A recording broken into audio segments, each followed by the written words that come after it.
line, then you can just move this any way you want.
1 minute.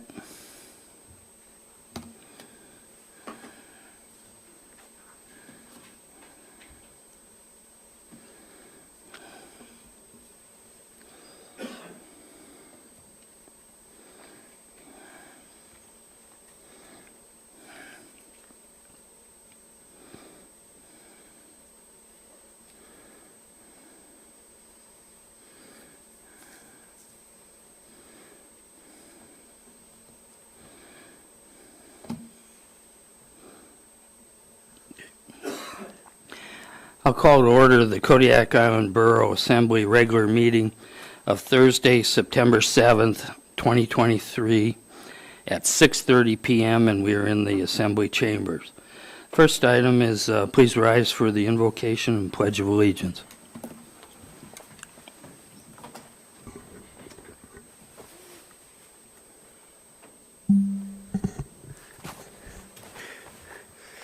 Thank you. Join me.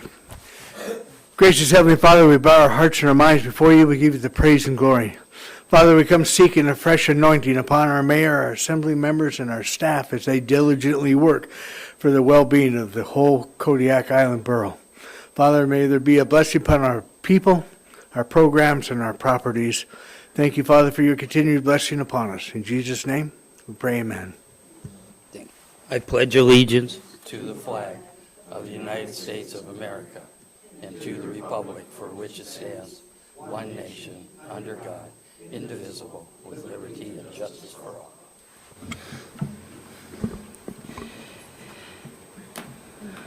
We are gathered on the traditional homeland of the Supiaq-Alutiiq people, and we acknowledge the 10 tribes of the Kodiak-Alutiiq region. We recognize the Alutiiq culture that enriches our community to this day. Roll call, please. Mr. Delgado. Here. Mr. Griffin. Here. Mr. Ledoux. Here. Mr. Sharrett. Here. Mr. Smiley. Here. Mr. Smith.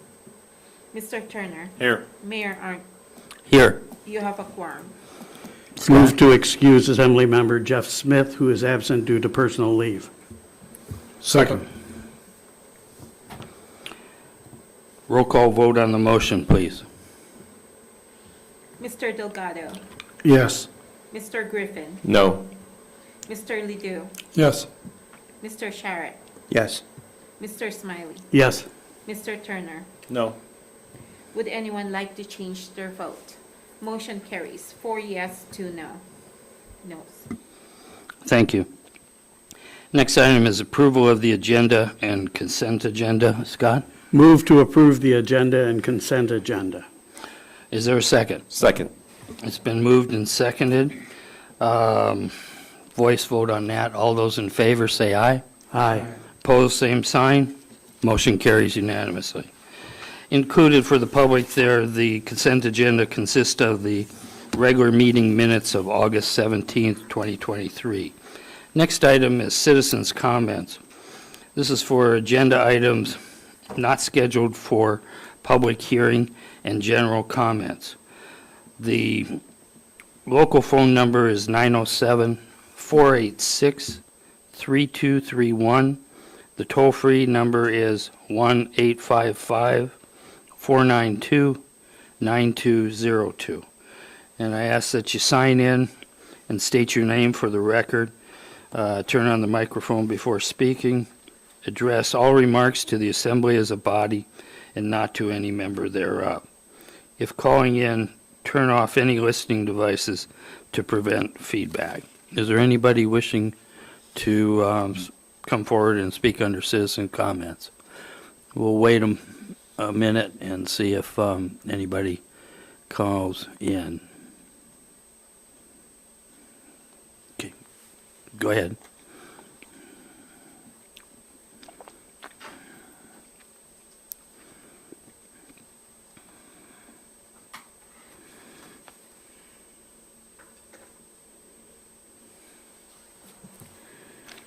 Good evening. My name is Carlene McChesney, and I wanted to tell you thank you for whoever's responsible for these 16 new apartments for the hospital staff.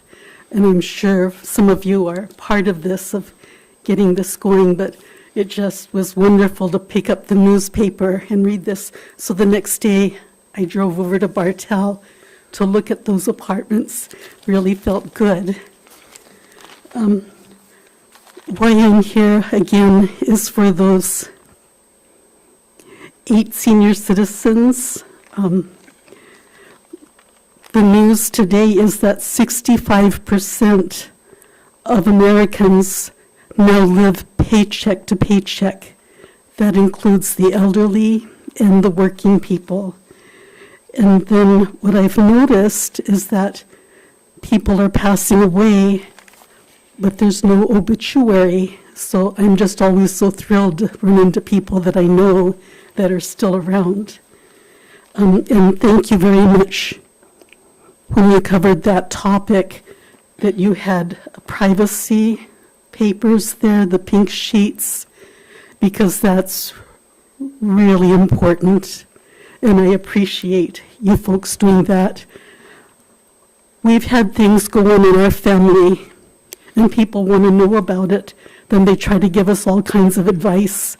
But we've actually tried absolutely everything, no stone unturned. And you're getting a lot of unsolicited advice. And so you just smile and nod, and you don't tell them that you've read 50 books on narcissism, that you've read hundreds of books on chemical injury, you've read hundreds of books on politics, because they want a free education. And it was a lot of crying and reading and studying, and that information is not easy, because it really breaks your heart every time you read anything. But one applicant told me, please don't say anything. And then I had about 45 stories, but I have 3 minutes. So I'll tell you about Dick, Jane, and Spot. I went to school with Dick. He married Jane, met her in Korea. They moved to Kodiak and made a beautiful home here and beautiful kids. Then about at the age of 60, I noticed she would be saying and doing things that would really peeve me. Until I figured out there's something going on here. And I realized... Go ahead and finish up, Carly. Okay. Alzheimer's. So it turned out he got cancer, took medicine for the cancer, had a stroke. He holds his arm like this, and that hurts if you even hold it for a minute.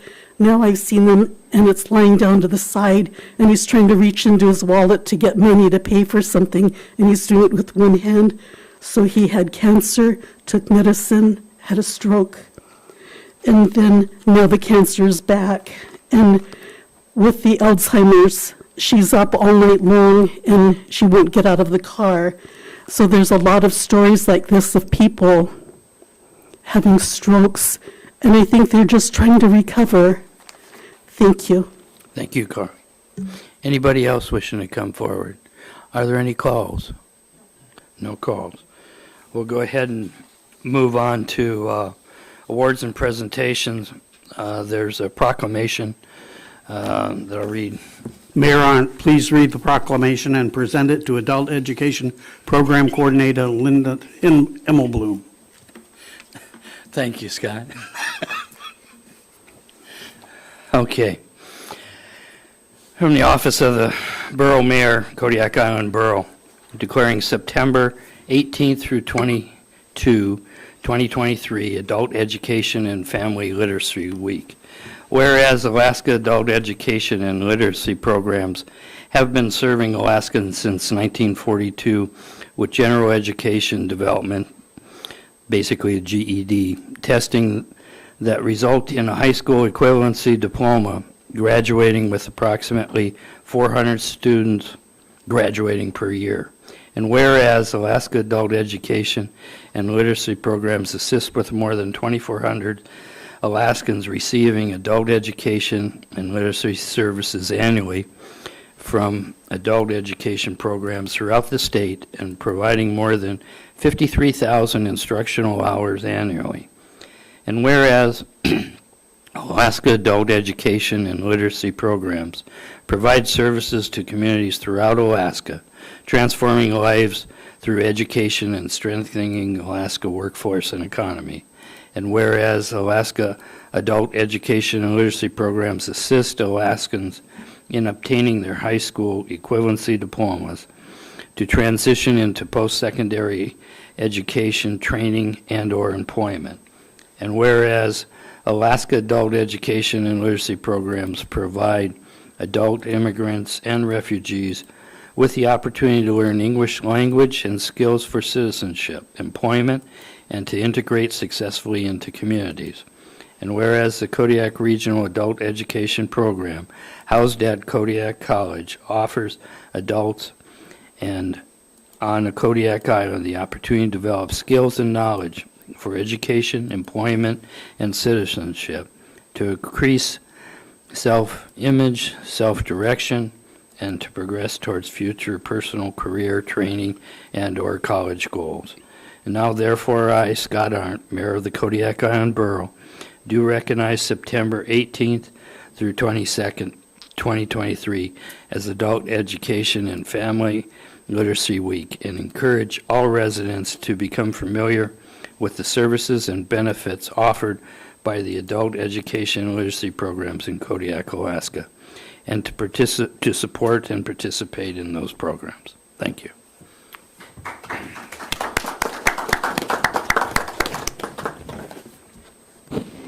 Thank you.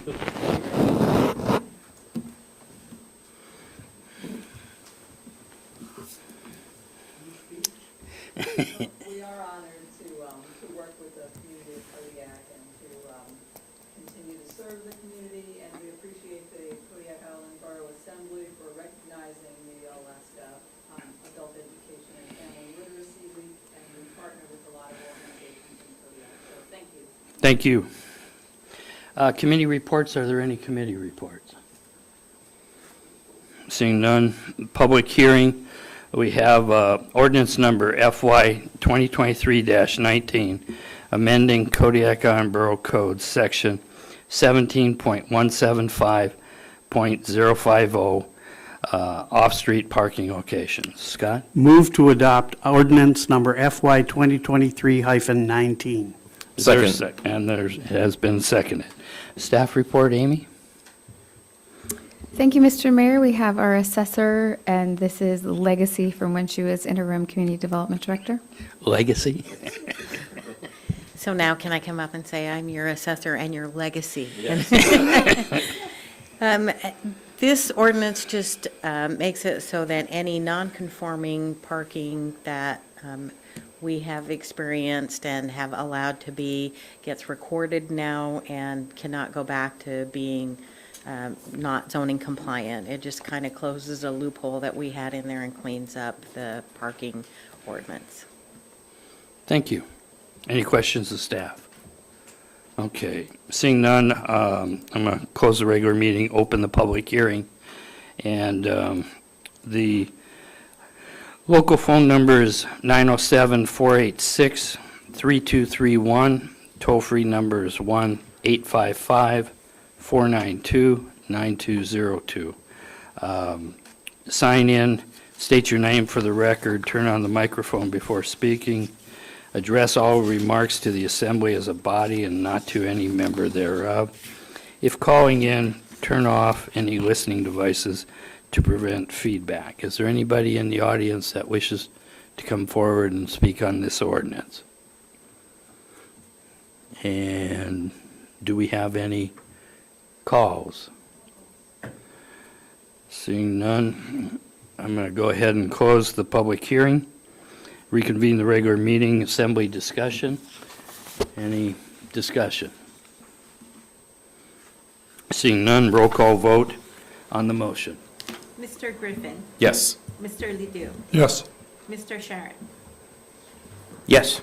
Mr. Smiley, Yes. Mr. Turner, Yes. Mr. Delgado. Yes. Would anyone like to change their vote? Motion passes 6-0. Thank you. Next item is the Borough Manager's Report. Good evening, Mr. Mayor and Assembly. For the report tonight, I'm just going to go over the highlights as usual. There is an estimated 2 weeks before we get heat in the building. Many of us are counting down the days.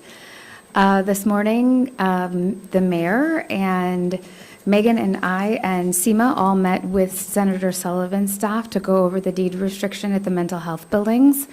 We actually had asked Seb to get us a meeting with Senator Murkowski's staff, and we didn't get any response back from that. But after Senator Sullivan's visit, he was actually in OBI, and the subject of housing came up, so he's the one that responded to our request to help with the deed restriction. His staff is going to reach out to Representative Patola and Senator Murkowski's staff to try to get a unified letter from the entire Alaska delegation to go to the Department of the Interior in support of the existing buildings being deemed an actual public use instead of getting the deed restriction taken away, just changing the definition of what the public use is in order to help with the housing crisis that we're having here in the community. We explained to them that it would open up many rentals that the processing plant is currently using, and so they asked us some questions about concerns and if there were anyone else that was interested in stuff like that. So we're going to continue to work with them and answer their questions as that process moves along. I was very happy that we just heard back from them because it's been a long time since we've been waiting to hear something at the state level, and Seb was able to get us more traction, so that was great. Speaking of the state level, our state lobbyist, Mark Hickey, is scheduled to be at the work session on October 26th. He plans on getting here on the 26th, but he'll also be here on the 27th if we have more questions or stuff that we need to ask him. His focus will be the CIP list while he's here. Today, the clerk sent out a link to the Sitka strategic plan. I will print you a copy, Mr. Mayor. And that is kind of an example of the direction I'd like to see Kodiak go. So I'd like, if you get a chance, take a look at that. We'll bring it back up in a future work session. They did a really good community outreach plan, and their map is outlined in there on the timeline that they took. They hired an outside consultant to do it, but it turned out really great. They have a website just for their strategic plan, so you can go learn more about it if you're interested. In engineering and facilities, out at the landfill, the Volvo excavator is offline. It is on its 4th exhaust gas recirculation cooler. I did have to look that up. And so we're trying to figure out why that keeps failing. At KFRC, I think I mentioned last week that GSA inspection went very well. We got our letter back from them clearing the deficiencies noted from last year and a clear inspection this year, so that went very well, and thank you to the staff who work over there. At the elementary schools, we have our 2 big projects going on. You'll see them come up in the change orders tonight under contracts, where we're just changing the dates for the Peterson Elementary roof and the finishing of the North Star windows and siding. We did go out to Carlick today. Will went out with some contractors. We're thinking we're going to have to take another trip to Carlick to finish that list of things that is going wrong out there, but there is heat now, and so we're excited to see the results from Larson Bay. They were in Larson Bay today, so that's going well. The dry sprinkler system is fixed at Bayside, so they are back in their apartment and everything is working as it should. There is another Health and Facilities Advisory Board on September 18th. Unfortunately, our Parks and Rec met again this week and didn't make a quorum, so we're going to have to figure out how to get them meeting. In finance, we're preparing for an audit, which starts next week, and IT, we had a 4-day power outage over the weekend, and when it came time to bring the internet back up, it took over 4 hours to get it working. We actually lost a network switch. I don't exactly know what that means, but they were able to put a Band-Aid fix and order new switches in, so hopefully it won't happen again. We also had some phasing issues with the air conditioning unit that is in IT that keeps our equipment cool, but the electrician came in and fixed that. We are currently advertising for the IT director position, so Paul was able to help us figure out better places to place that announcement to cast a wider net than what we usually do for employment here. In assessing, nothing has changed in your update from last week. I just want to remind the public that they are still out in Service District 1, so you'll still see them as they finish up. And in community development, I already told you about Parks and Rec, but our new community development director has found us a housing grant opportunity. There's some information in the report. We're hoping that that results in some resources for us to do a new comprehensive plan here for the borough. Scott? Madam Manager, have we received other CIP concerns from the villages that we can use to put together our CIP list for Mr. Hickey? Only from Uzinki and Port Lions so far from the villages, but we have been invited to the Rural Forum on September 20th, and although that won't be within the deadline, I'm still going to speak about that. We have Nils Andresen from AML also speaking about the importance of CIP lists to that group, so we're hoping to spread the word. And are we coordinating with the city of Kodiak on CIP things? We have spoke about coordinating our federal CIP list with the city of Kodiak, not so much our state list, because on that level, we're pretty different. I did talk to Sebastian O'Kelly just yesterday about the possibility of the borough traveling to DC and speaking on our own stuff, because the city does such a good job with going up there, so that's something we'll probably talk about here in the next couple of months. Thank you. Jared? Thank you. Just a couple of questions, Amy. Or one with the HUD grants. I think I just make sure you keep us up to date on that. That sounds really interesting. And this is something that a strategic plan, if we had a forward-looking strategic plan, could really, really help us on when these kinds of opportunities come up. And then can you talk about the change in policy at the touch tank? Yes, so originally the touch tank, that position of the front desk was funded by the GSA contract for NOAA. Once they quit funding that, it kind of happened very close to COVID, and then we didn't staff that. So we staffed that during the summer to have access for that. It's the same person who usually goes over, it's Jessica. Then we have another person go over on Thursdays and Fridays and relieve Jessica for lunch. As the summer is over and cruise ships are slowing down, we're going to appointment only for school and educational purposes. So they just have to call in, and then we'll reroute Jessica's schedule to open it. She is opening it on Saturday because there is a cruise ship in town, so that process seems to be working all right. And it's just a matter of funding. Thank you. I would just make one, there's a minimum required attendance of 10 for each appointment. It seems like an arbitrary number, so I'm wondering if it could be reduced. If you could talk about that with your staff. There are a lot of homeschool families that can't meet that threshold of 10, but would probably still like to make an appointment to go visit. But just a thought. That's a fantastic idea. We can also invite them when other groups are coming in if it's not too big of a group, but we absolutely want to accommodate everyone we can for education. Sure. Anyone else? Amy, thank you. Next item is new business contracts. First one is contract number FY 2022-26C, change order number 3, authorization for the North Star siding and window project with Wolverine Supply. Scott? Move to authorize the borough manager to approve contract number FY 2022-26C, change order number 3 for the North Star siding and windows project with Wolverine Supply to change the final completion date. It's been moved and seconded. Staff report, Amy?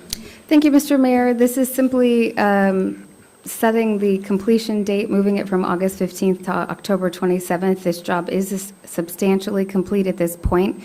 They have some outside siding to finish, which is happening after 3 p.m. during the week and on the weekends. I think it's going to be done well before October 27th, but it gives them some extra time to finish up the paperwork so it's complete. Thank you. Any questions?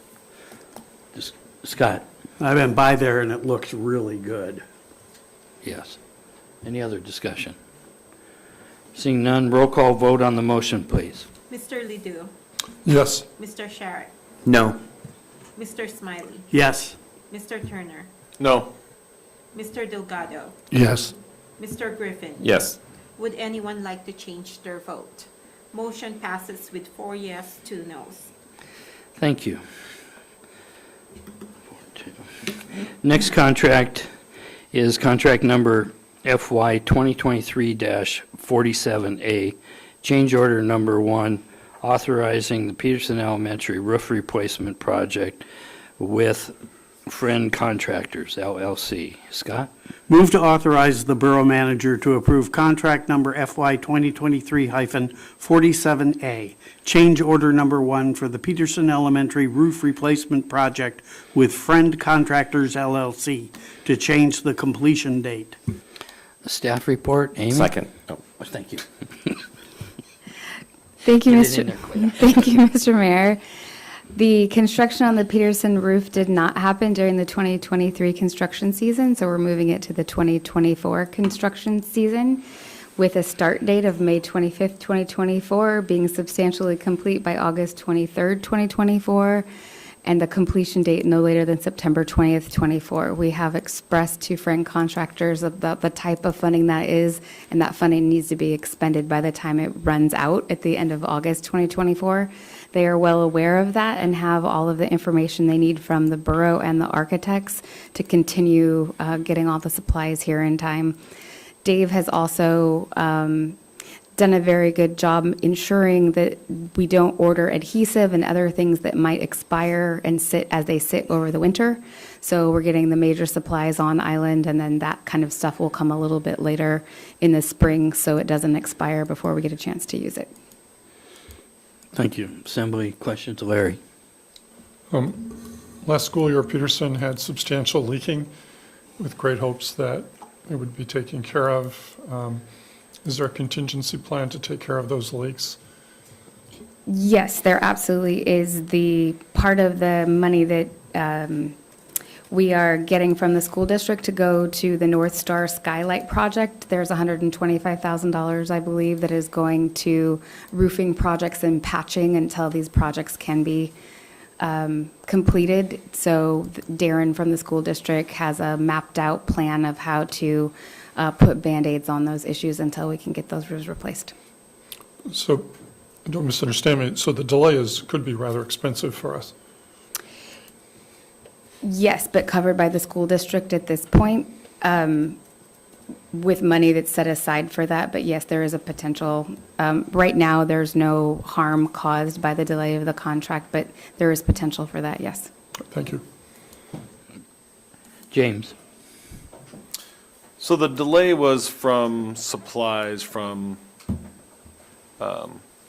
whomever they were buying it from, but they couldn't find a different source?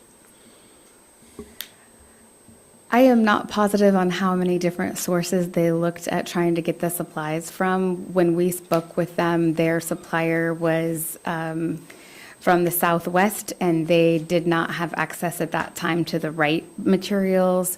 That combined with late information from our architect on the foam and slope of the foam that was going to be needed created a scenario in which that stuff did not get ordered in time to make it. So it's the architect's fault that it's late, not the contractor's fault? Not really. There is a mixture of fault here. So Yes. Borough's fault? I would say there's a little bit on our side too. Yes, sir. Any other questions? Discussion? Roll call vote on the motion, please. Mr. Sharrett? No. Mr. Smiley? Yes. Yes. Mr. Turner? No.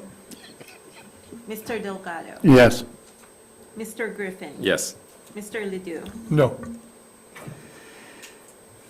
Ah, Would shit. anyone like to change their vote before I call on the mayor to break the tie? Mr. Mayor, please break the tie. Yes. Okay, would anyone like to change their vote? One final chance. Motion carries 4 yes, 3 noes. Thank you. Next contract is FY 2024-12, authorizing the purchase of Micro C from Environmental Operating Solutions, Inc. Scott?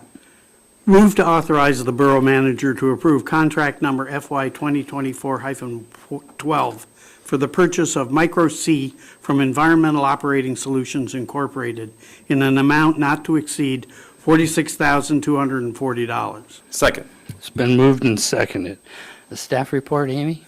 Thank you, Mr. Mayor. Our environmental specialist is with us tonight to talk about this item. Well, I can't talk today. Good evening, everyone. This contract is for the purchase of 4,000 gallons of micro C at the cost of $46,240. When used as intended, micro C is a non-hazardous glycerin-based product that is used as a carbon source for the denitrification process during the leachate treatment process. The microorganisms are what we refer to as the bugs that utilize the carbon for a nutrient source. This process is important due to our nitrate limits set in our APDES permit. Unlike true domestic wastewater, the influent coming to the LTP does not have the same quantity of an available internal carbon source, so the addition of the external carbon source of micro C is needed.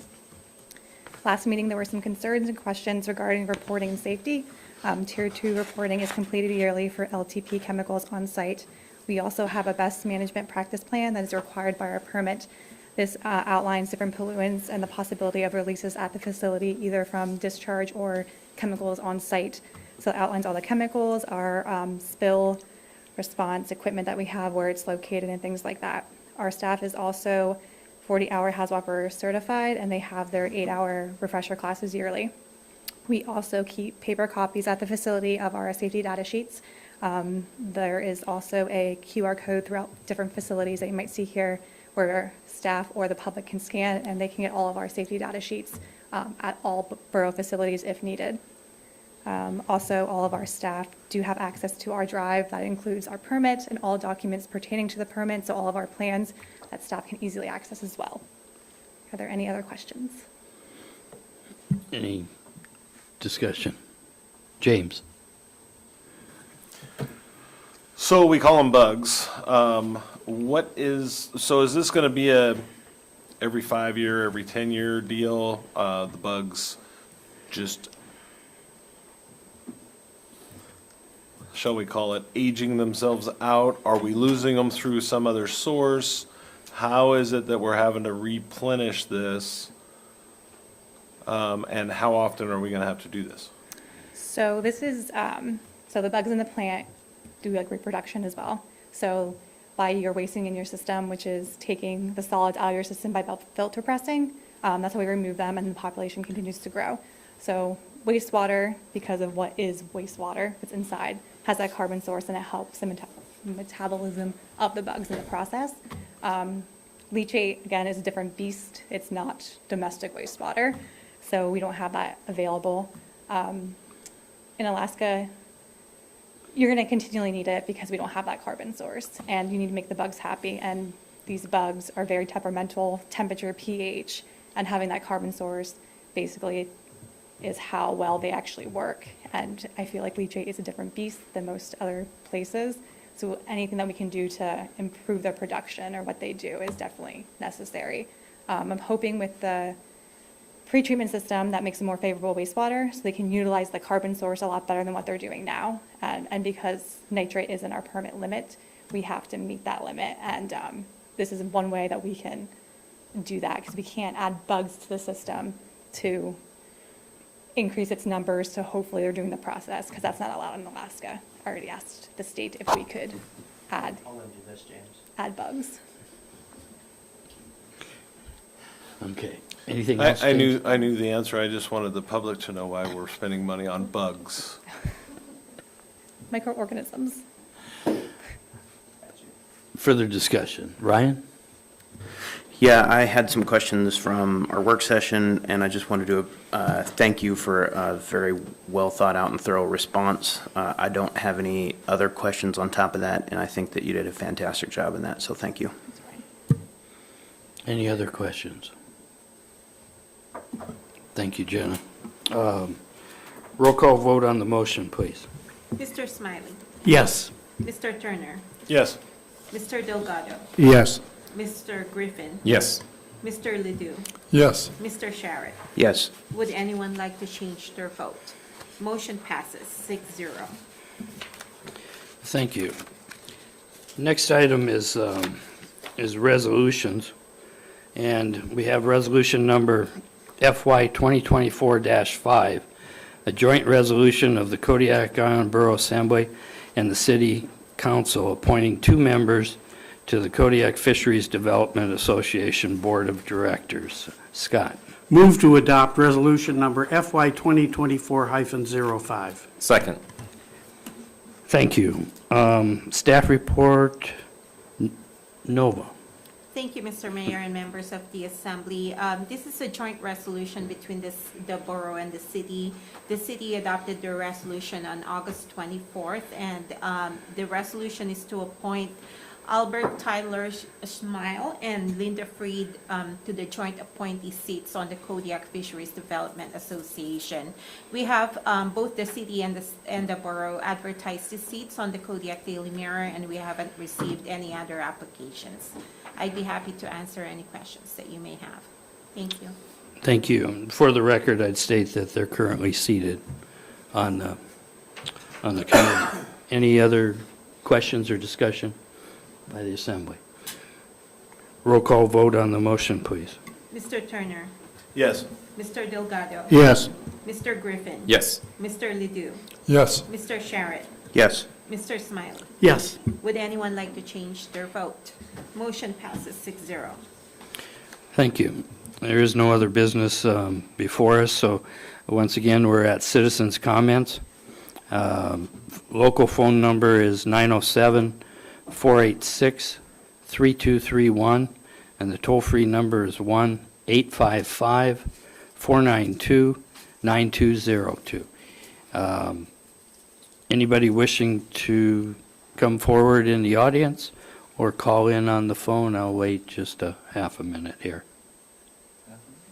Yeah, I cut it. I don't seem to be getting any calls, so.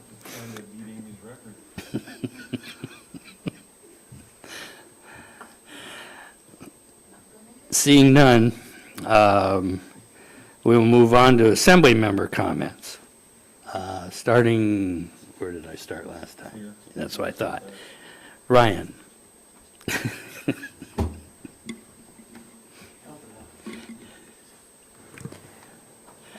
So let's see.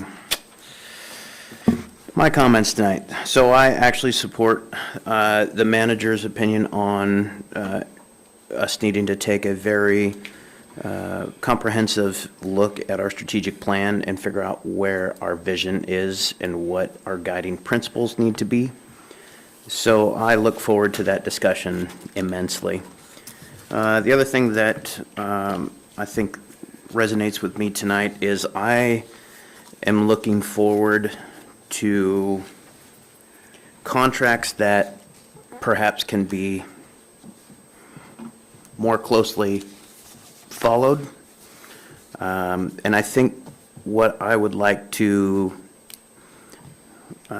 encourage us to think about in the future is perhaps a project management office, a professional project management office that will provide a detailed and comprehensive control over all of the contracts that this administration produces, with details to prevent change orders and details to prevent scope creep and details to prevent cost increases. Finally, I look forward to discussions concluding with the city of Kodiak with their lease, and I look forward to having a discussion perhaps with the manager on several of the operating agreements that we have that exist for things like the pool and our buildings. And so I look forward to those, and thanks. That's it. Thank you. Scott Smiley? Yeah, I want to thank the clerk for putting together this brochure. Really good job again. Thank you very much. In addition to that, I don't have much to say, except we're going to call you Stingy Mayor now, is that it? Works for me. Thank you. Larry? Maybe a month and a half ago, we had a citizen approach about the complaint procedure protocols, and I know our manager got really busy and started putting one together. And The question I have tonight, and I don't know if it's a question or comment, is the borough used to have a protocol for citizens that had a concern, and then a previous manager decided not to use it.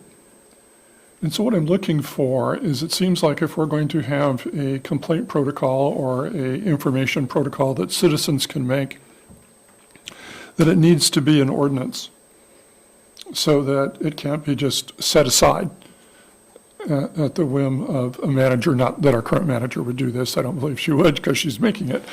And, but at some point in time, I think that we need to put it as an ordinance so that our citizens who feel that they don't have a say would have a due process right to have their concerns eventually brought before the assembly. Most communities have this, the school district has one, and it's a due process protocol. And I think the borough needs one too. And if on another agenda coming up, we could discuss that protocol and perhaps start the process to put it in ordinance. I don't control that, but. I also wanted to thank Nova for a great election pamphlet, and mostly for the people who are willing to put their name in it and decide to run. And the other is, we recently allocated about $250,000 of grant funds for the women's playground. Correct. And at some point in time, are they going to bring a plan back to the borough on that? Because I assume it'll go out for. Oh, okay. Anyway, thank you. Thank you, Larry. Jerry? Yeah, I have a couple things. Going off of what Larry said, there is going to be a candidate forum later on in September with Borough School Board, city manager, city mayor, and city council. So that's with KMXT and the Chamber of Commerce for putting that together. So I know there have been some questions about how people are going to get to know a lot of these new faces in these races. I want to thank the mayor for doing the literacy and adult education proclamation. It really is important. Those classes and programs are free to users, and literacy is such an important aspect of participation in our democracy and in our economy. So, and it was also nice to see that citizenship classes have started back up at Kodiak College, and those were put on pause for a while, and it's really hard for immigrants to get a lot of their citizenship paperwork and processes done here on this island. So it's great to see those in-person classes. And I walked by the classroom and it was almost full, and that was fantastic. And a lot of stuff this weekend. Don't forget the downtown block party. Should be fun with maybe just a little bit of rain. And hope to see everybody there. Thank you. Joe? No comment tonight, thank you.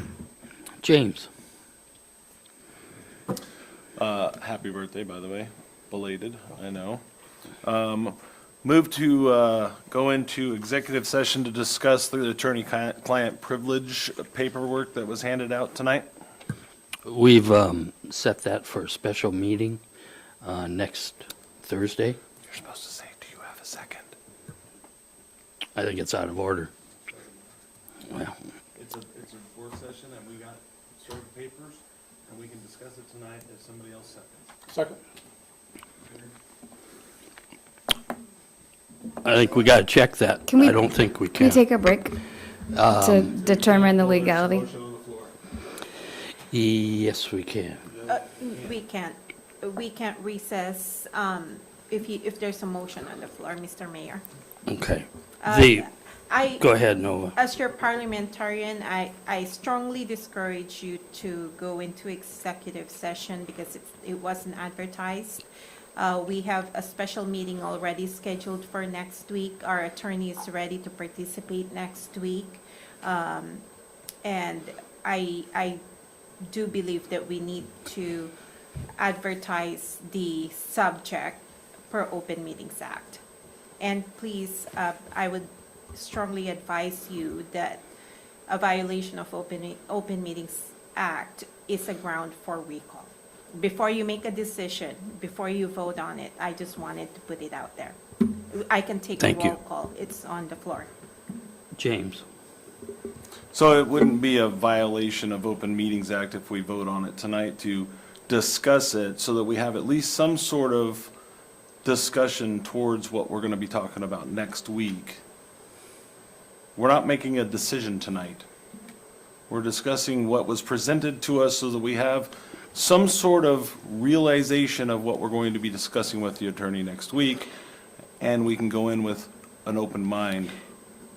To me, the motion's out of order. And the reason I'm feeling that way is basically we have not advertised this. The public has not been made aware of this, and I feel that's wrong. And what you're asking for is you have the information you're handed out, and you all need to read part of that and formulate any questions or that you wish to have in the discussion that we have with the attorney. To go into executive session right now, I think is totally inappropriate. James and then Larry. So at this point, it's discussion on whether or not we're going to vote yes or no. So that's all I have. Larry. I don't believe calling an executive session is a violation of Open Meetings Act.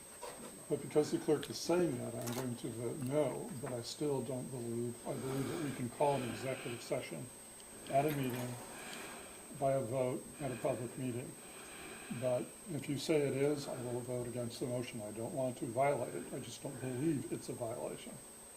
Would you like me to address? Go ahead, Amy. Not Amy. Nova. You may go in executive session on any items that's listed on the agenda. It doesn't have to specifically say under a header it's for an executive session subject. It's just that we don't have anything on the agenda that says, about this litigation. What we could have done earlier on in the meeting is added it on the agenda by unanimous vote, but it's too late for that. And Thank that's you. all I have. However, right now, what we have is a motion on the floor, and it was seconded, so whether we like it or not, we're going to have to vote on it. Any Thank further you. discussion on the motion?